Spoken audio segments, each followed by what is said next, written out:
I'm Paul Rellinger. I'm here for YourPtbo, and I'm joined by Ted Barris, author, historian, a guy who has documented through what is now 20 books, veterans' experiences, Canadian veterans' experiences in both the First and Second World War. You've written 20 books. At least 12 or 13 of them, I believe, are wartime histories.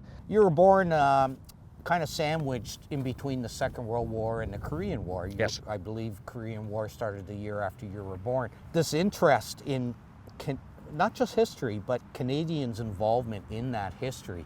You know, the Korean War is a perfect example, right? A huge Canadian contribution to that conflict.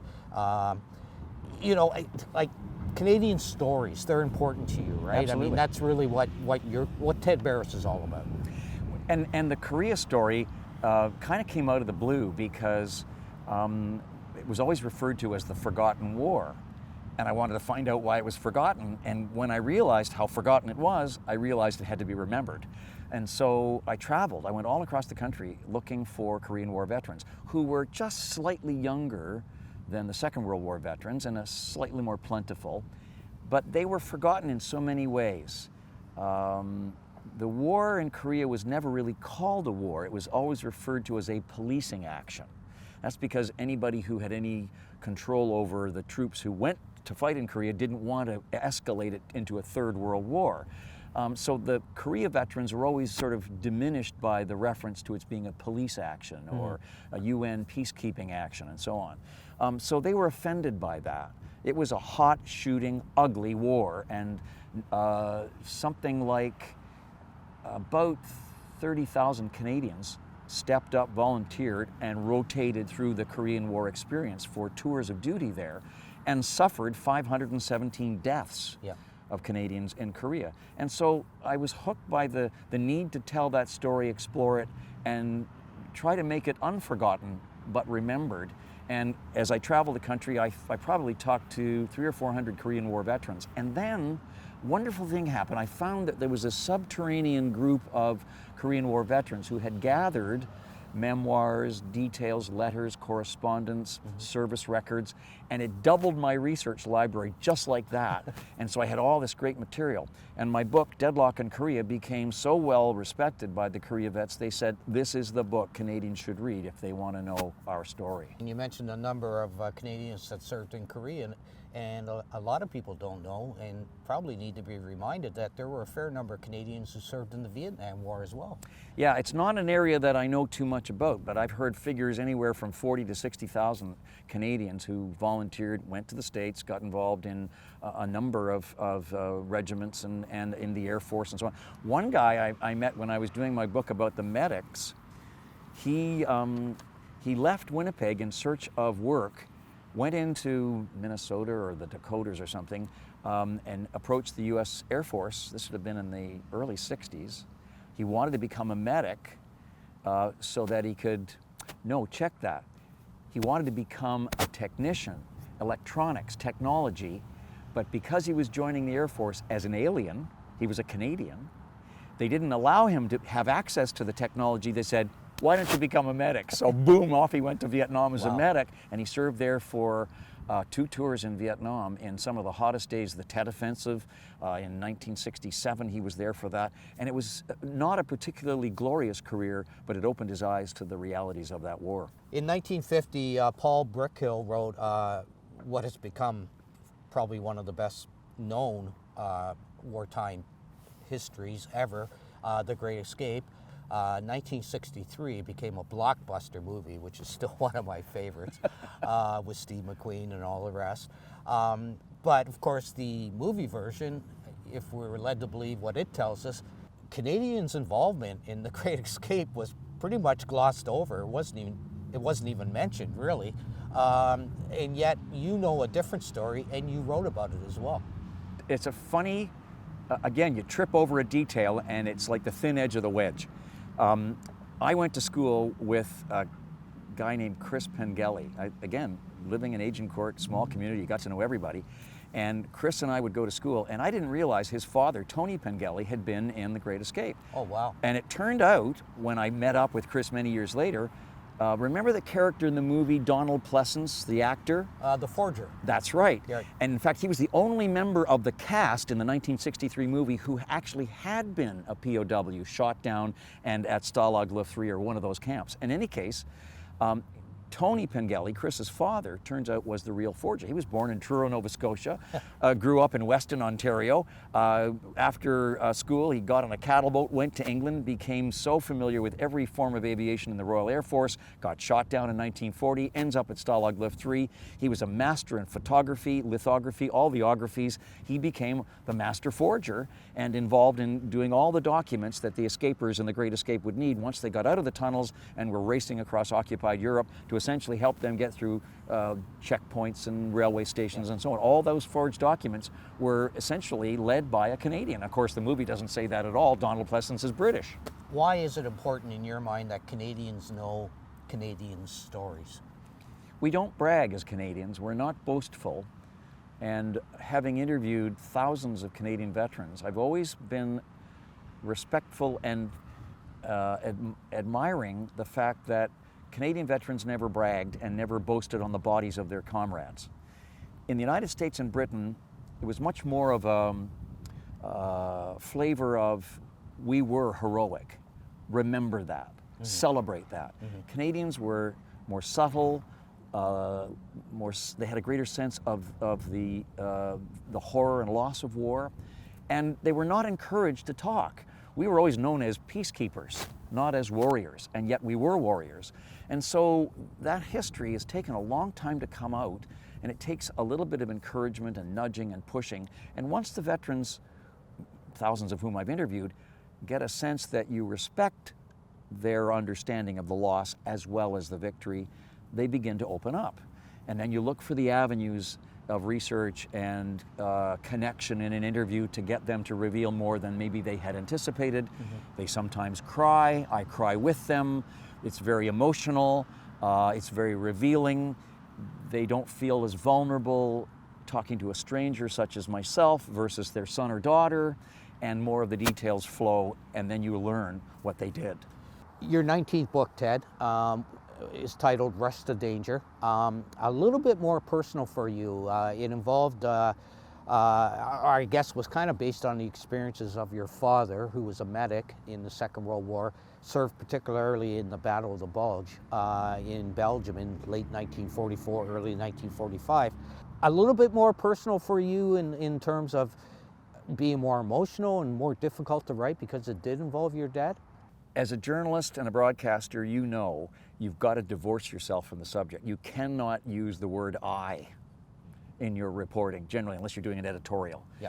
And in all of my books, I've always remained distant from the history. Keep it separate from yourself. Don't get emotionally involved. All bets were off on Rust of Danger, because when I wanted to use my dad's story, he grew up in New York City. He was an American citizen, and so he got swept up in the draft, as all Americans did in his case, 1942, after the Americans came into the war in 1941. And he didn't know what he was going to be in the U.S. Army. He said, put me where you need me. They made him a medic, and Dad got anatomy and first aid, and so he was a medic. Go figure. Yeah, yeah. And then off he goes to Europe, and he ends up in the Battle of the Bulge, as you said. But what struck me most of all was that he learned on the job. These were men who, like all volunteers, would get a certain amount of basic training, a certain sense of what the war would throw at them. They had a sense of invincibility. They were all young, but when they got there, it was when the rubber hit the road that they learned how to be, in his case, a medic. And I remember the stories that I was able to dredge from the records of his unit. I went to the University of Georgia, of all places, to get the records of his 319th Medical Battalion in George Patton's 94th Infantry Division in the Battle of the Bulge. And I found that on one of the days of his service, his unit, between 9 in the morning, it was about the 24th or 25th of February, 1945, between 9 in the morning and 9 in the evening, they handled 119 wounded men. Now, that might not seem like a lot, but in 12 hours, that's one wounded man every 6 minutes. Wow. And we're not talking about a sophisticated hospital like we have in our cities. This was a first aid station in the middle of Germany, frigid cold weather, the worst winter of the war, and these guys are saving lives, and we're not talking about scratches and bumps. We're talking about lacerations, lost limbs, shattered skulls. These guys were really wounded, and 119 of them in 12 hours was phenomenal.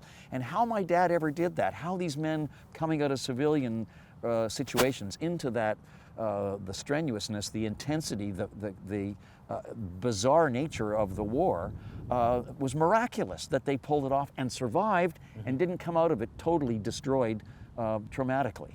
November 11th every year we gather and remember those who served, and not only those who served and died, but just those who served. You speak to many school groups, various groups across the country. You know, what are your thoughts on Remembrance Day? Like, is it in danger of falling by the wayside as generations grow older? Are you concerned that the younger generation might not pick up that gauntlet? There is that danger, but you know, your viewers know, that if you relate to young people on their terms, they'll get it. One of the rules or gimmicks I've used in approaching young people in elementary schools and high schools, even universities and colleges, is I ask the young people in my audiences when I'm talking to schools, I say, you know, you're 16, 17, have you got an older brother or sister? Oh yeah, what's his name? Oh, Bill, oh, Susie. And they're, how old are they? 18, 19. Could they make responsible decisions? Ha, ha, ha, ha, not a chance. Could they make life and death decisions? And they pause for a second, what do you mean? What I mean is, all the stories that I'm about to tell you and show you images of men and women who are now in their 80s or 90s, these teetering, graying, balding, frail veterans. That's not the people who are in the wars that we're talking about. The people in the wars, First World War, Second War, Korea, are that older brother, Bill, or that older sister, Susie. You put a face to it. Exactly. And when they understand that they are, as young teenagers, the mirror image of the young men and women who stepped up in 1914 and 1939, they get it.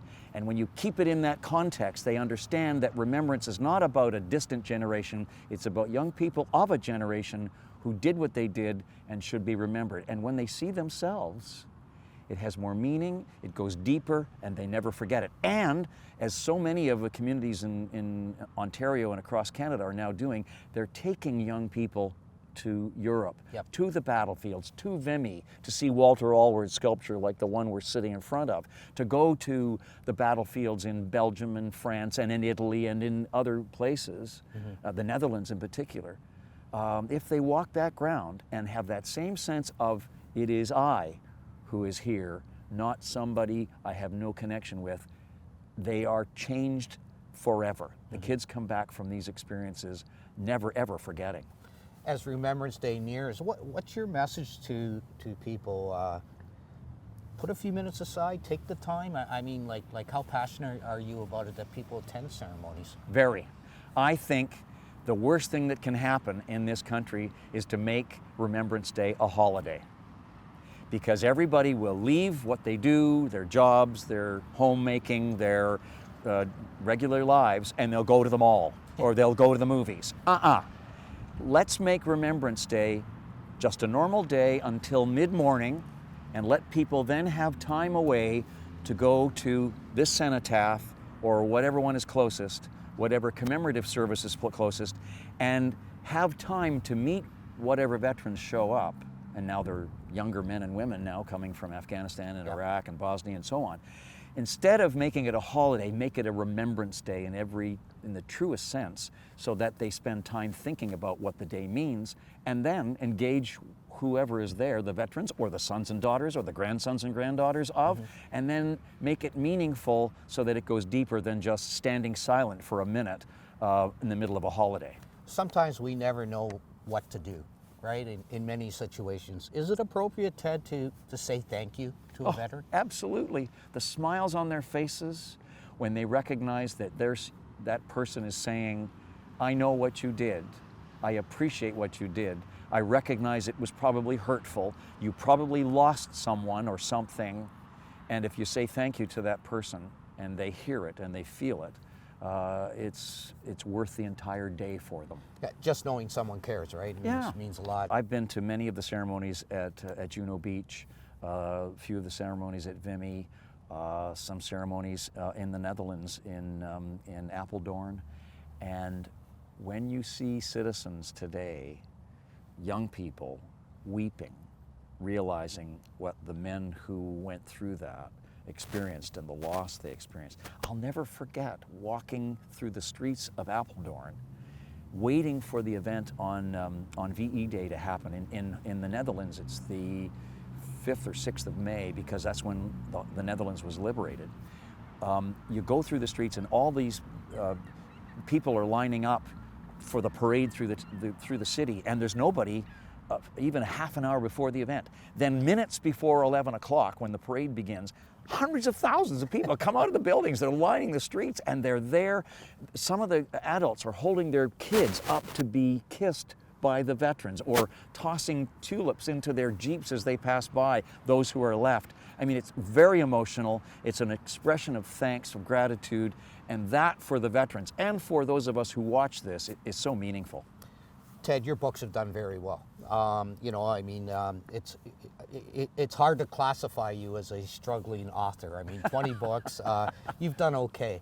But I get the impression, and I don't think I'm wrong, that's not the reward for you. The reward for you lies in the telling of these stories, the sharing of these stories, the relationships you've made and the people you've met.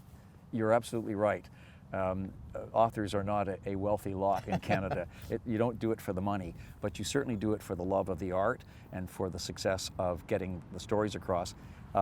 I've had the good fortune of meeting thousands of people, both veterans and audiences across the country, and telling these stories, bringing them to life again, stories that are lost, particularly of the men and women who died during the wars and whose stories ended suddenly and then were sort of lost.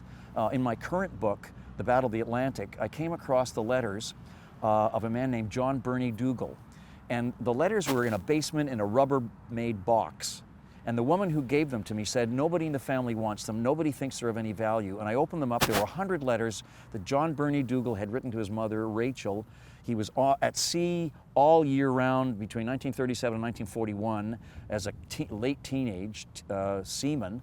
And the letters reveal so much about a young man going to war, finding himself in the middle of it as a merchant sailor, surviving a number of close calls, studying to move himself up the ladder to get his certificate of merit, and then he's suddenly caught in a convoy that's decimated by the U-boats in 1941, and he's gone. Wow. But the stories in the letters sent to his mother, hundreds of the letters, kind of reconstitute him from nothing. And when I tell those stories and people relate to it, you know they're moved. The other thing about telling the stories that for me is wonderfully rewarding, this happens a number of times. When a veteran comes up to me after I've done a talk like The Battle of the Atlantic or Rush to Danger or The Great Escape, and they say to me, Mr. Barris or Ted, my name isn't in your book, but my story is. And you know they mean it. And that's the greatest reward of all, knowing that you got it right. You hit a vein. Yeah. I received for Christmas a copy of Rush to Danger. I'm a voracious reader myself of history, and I just love it. So this was a big treat. And of course, Ted, this was your 19th book. And now you have a new book coming out called Battle of the Atlantic, Gauntlet to Victory. This is your 20th book. Do you pinch yourself? I mean, you had this dream to be a writer, or an aspiration to be a writer when you were very young growing up in Toronto. And here you are all these years later doing what you love. It doesn't get much better than that. It doesn't. I do have to pinch myself. The reality is a wondrous experience, making people, satisfying people, giving them a sense that what they experienced or what they've read in these books is meaningful, has a personal connection for them. To be able to do this as an occupation, as a profession, is a great gift and wonderfully rewarding. And I just wish that I have enough life in me left at age 73 to keep on writing until, as my dad did. My dad died with his boots on. He was writing when he passed, Alex Barris, and I want to be able to continue to do that as long as I can, and continue to deliver the stories that make days such as Remembrance Day coming all the more meaningful for Canadians. My name is Paul Rellinger again. My guest has been Ted Barris, who was very kind to stop in Peterborough on his way to another engagement up in the Ottawa Valley, up in that area.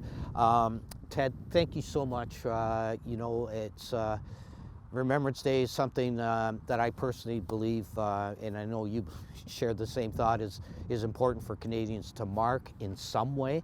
And I thank you for reinforcing that today, talking about your books, your interest in writing, and again, thank you for coming to Peterborough. Thanks for the time. Appreciate it, Paul. Thank you.